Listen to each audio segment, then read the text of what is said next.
আমার ভিডিওর টাইটেল দেখে আপনারা এতক্ষণে বুঝেই গেছেন আমি আজকে কি তৈরি করব। আমি আজকে তৈরি করব এই শীতের সিজনের ফেমাস একটি খাবার, সেটা হলো আলুর দম, নতুন আলু দিয়ে আলুর দম। তাই জন্য আমি প্রথমেই চট করে চলে গেলাম আমার ছাদে। তারপরে আমি ছাদ থেকে কিছু পরিমাণে ধনিয়া পাতা তুলে নিলাম। এরপরে আমি আমার ছাদ থেকে তুলে নিলাম 2টা কাঁচামরিচ, আরও নিয়ে নিলাম আমি আমার ছাদ থেকেই পেঁয়াজ পাতা।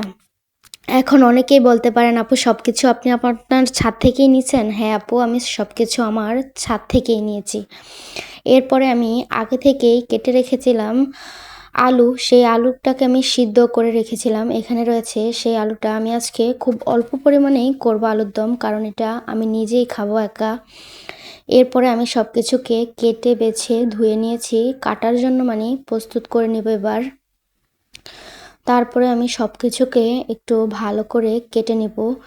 যেমন এখানে নিয়েছি আমি টমেটো, পেঁয়াজ, কাঁচামরিচ এবং পেঁয়াজ পাতা এবং ধনিয়া পাতা। আমি এখানে সব কিছুকে কেটে নিয়েছি।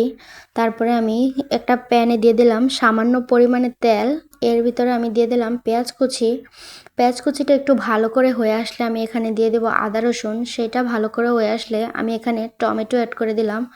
তারপর আমি ধীরে ধীরে এখানে সবগুলো মশলা অ্যাড করে দিলাম, যেমন হলুদের গুঁড়ো, মরিচের গুঁড়ো, স্বাদ অনুযায়ী লবণ এবং জিরার গুঁড়ো। তারপরে আমি সব কিছুকে একটু ভালো করে অ্যাড করে নিছি। তারপরে আমি এগুলোকে ভাজা ভাজা করে এর ভিতরে দিয়ে দিচ্ছি আলু। আলুর পরে আমি খুব শেষে দিয়ে দিলাম কাঁচামরিচটা, কারণ কাঁচামরিচটা পরে দিলে এর ঘ্রাণটা এবং ফ্লেভারটা আমার কাছে খুবই ভালো লাগে। তারপরে আমি দিয়ে দিচ্ছি এখানে পেঁয়াজ পাতা, তারপরে ধনিয়া পাতা।